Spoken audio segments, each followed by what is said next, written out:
Hello everyone, welcome to the Tin Max channel. I am Tin, and as you can tell by my t-shirt, I am the Resident Evil fanboy of the channel. The shirt and the fact that I can name at least 3 characters from the franchise basically makes me an expert. And because I'm basically an expert, I'm going to talk about the new Resident Evil reboot movie. That's right, welcome to a movie review. We do these on the channel now, just go with it. This Resident Evil reboot has actually been in the works since I think even since the last Resident Evil movie in a previous movie franchise was in theaters. Like that's how long this has been in the works, and it's finally here. It came out today. Being the Resident Evil fan that I was, I went out and bought tickets for the earliest showtime I could. Went and sat through the whole thing, and now I'm gonna tell you my thoughts and opinions on it. Yeah, if I haven't made it already clear, this is a review for Resident Evil Unnecessary Subtitle. That's what I'm calling it. This review will be split into 2 parts, spoiler and non-spoiler. Non-spoiler coming first. I don't know why I said them in that order. I'm just going to talk about like vague stuff about the movie without giving any spoilers, and then I'm going to talk about spoilers. It's pretty straightforward. All you Resident Evil fans out there are probably wondering, yes, they do change a lot of stuff from the games. It is not a one-to-one copy of the games. I don't think anyone really expected it to be. And honestly, I'm kind of glad it isn't, because I don't think that would work, realistically. If you're going to combine the first 2 games, you have to make some changes and some sacrifices. And for the most part, I'm not against any of the ones we see in this movie. There are some changes to like character backstories and kind of unimportant stuff they change for like seemingly no reason. For the most part, the big plot points do stay the same. I can say, however, that a lot of Resident Evil fans are gonna like some of the things they change. They definitely mess with some stuff. I don't care because I get it. This is a movie. You can't like take the game and make it into a movie. It's just not realistic, especially if you're trying to do 2 games. I think for the most part, the changes they make either don't really matter or they serve the story they're trying to tell better. That being said, the story is okay. Overall, I think it works pretty well for the movie format. It does have its issues. The first and like second act are kind of slow moving and drag on for a while, which means by the time the third act rolls around, it's really kind of rushed and you don't really have time to like let anything hit properly, if that makes sense. I think the movie should have been a little bit longer. It was only like what, an hour and 47 minutes, I think, including credits, which is really not a lot by like today movie standards. So I think they should have added more. And again, I think I'll get to it in a second, but I think a lot of the issues this movie has comes down to the budget. Talk about that in a second. It doesn't kill the experience, not for me.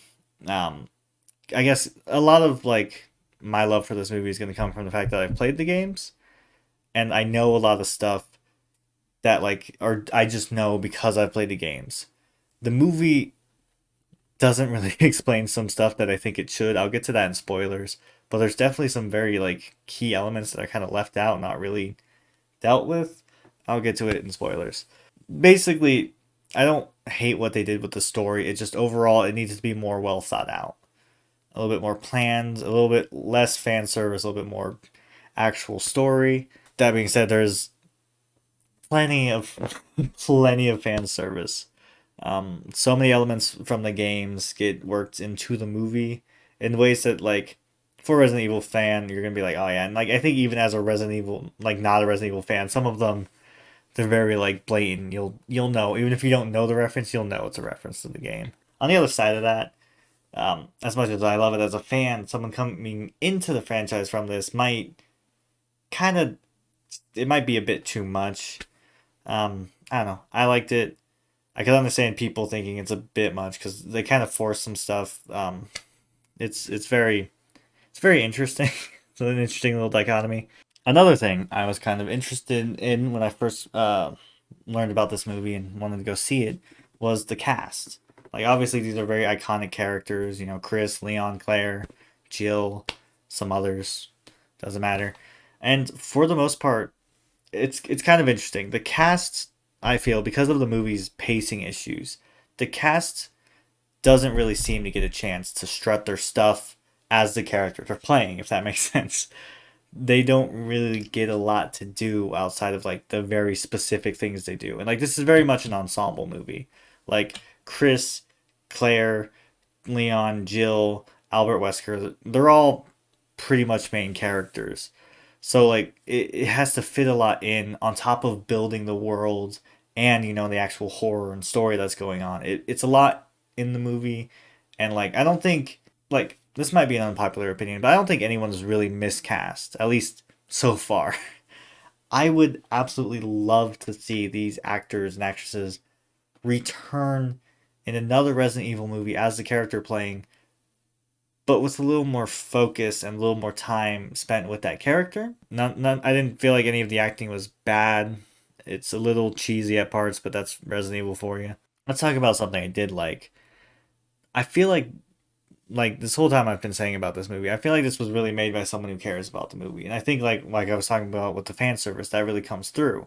Another way that really comes through for me was some of the sets are spot on for the games, like the Raccoon City Police Department, the Raccoon City Orphanage, Spencer's Mansion seems a little smaller than it does in the game, but still, other than that, it's pretty spot on. Like I think a lot of care went into building those sets and making those parts of Raccoon City feel like Raccoon City. That being said, I feel like Raccoon City is much smaller in this than I got the sense that it was in the games.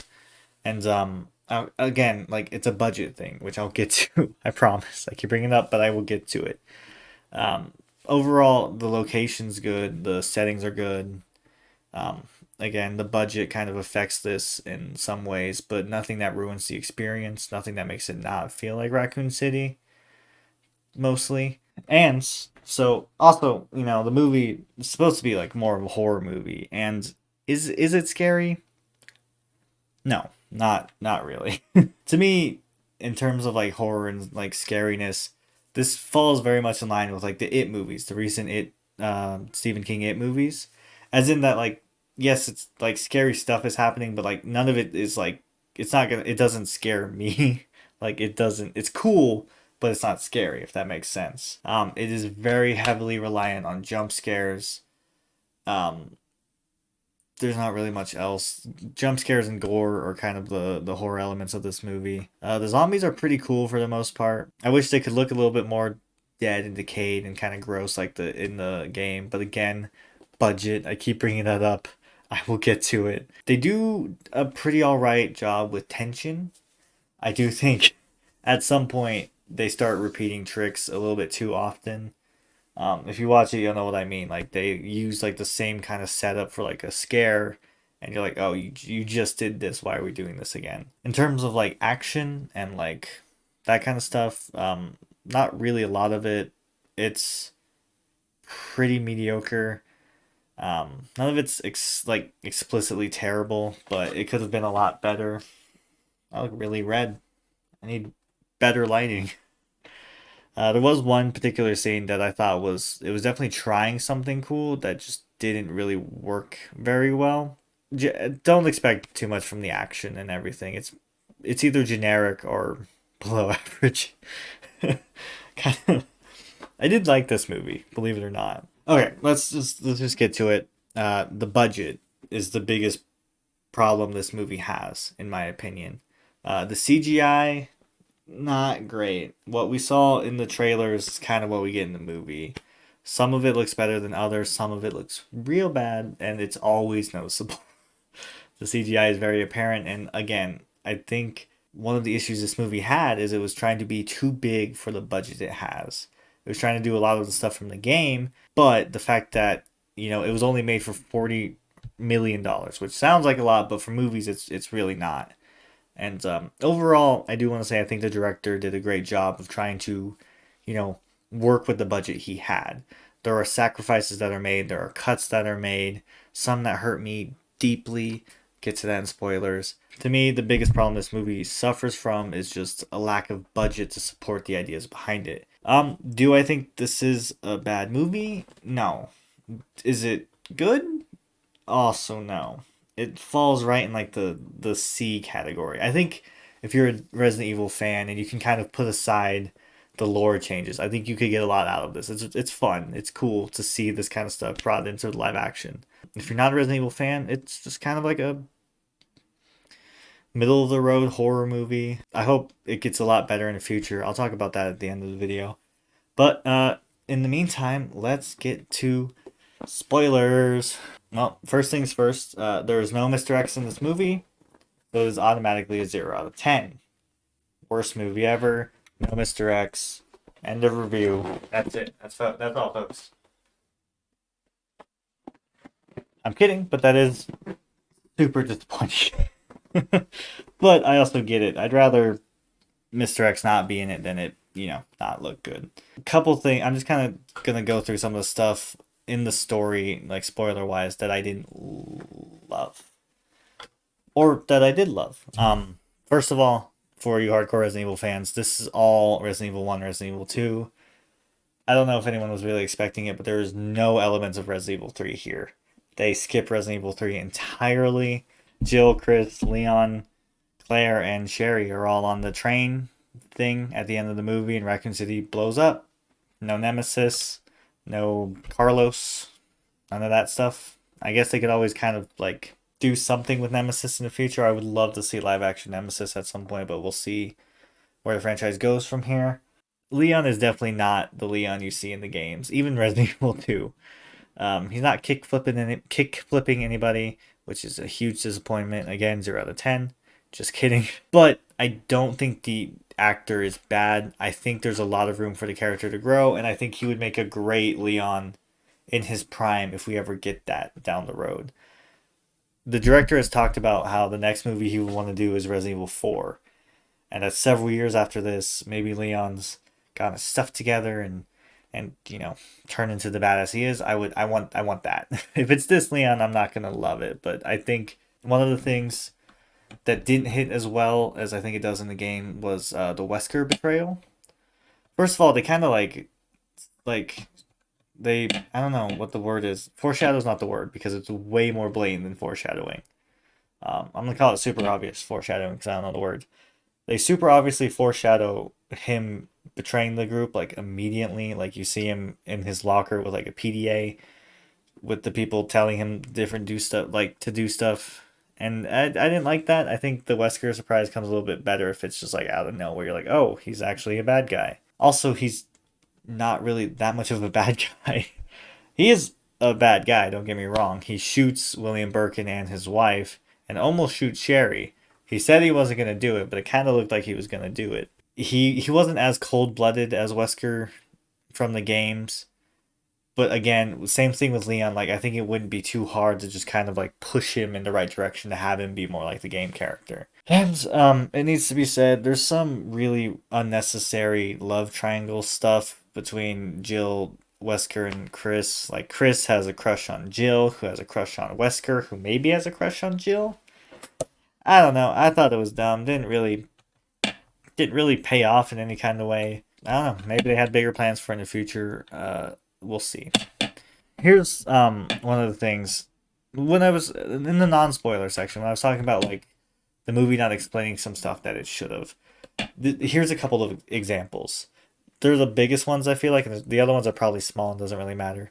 The biggest one I feel is like they don't really talk about T virus and G virus. They don't explain what they are really or why they were created. You know, Umbrella's an evil pharmaceutical company that's making them, but like they never explain why. And as a Resident Evil fan, I know why, but other people don't. Like people new to the franchise won't know that.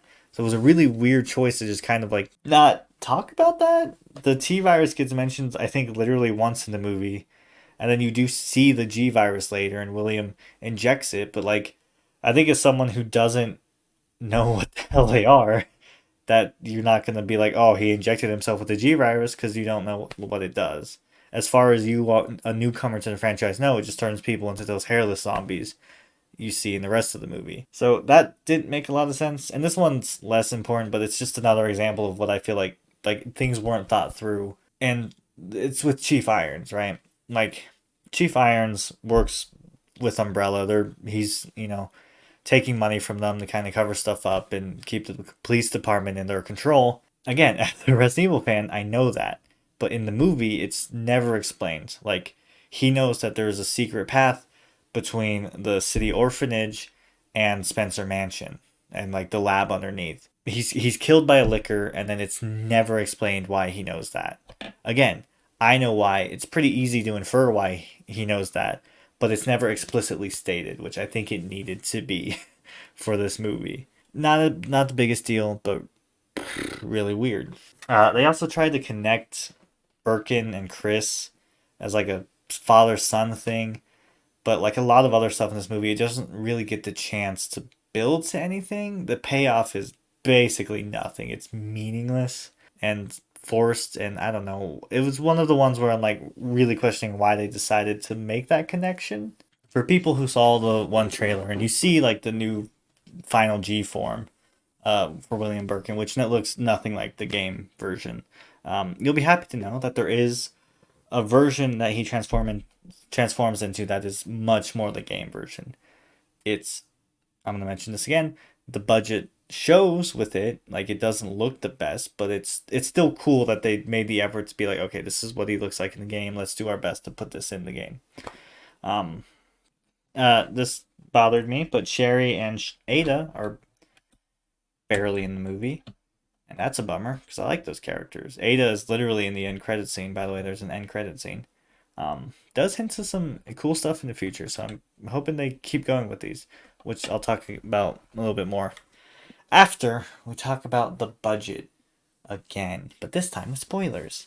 The budget is the biggest issue with this movie. There's so much cool stuff in the Resident Evil games, like lickers around every corner. You have tyrants.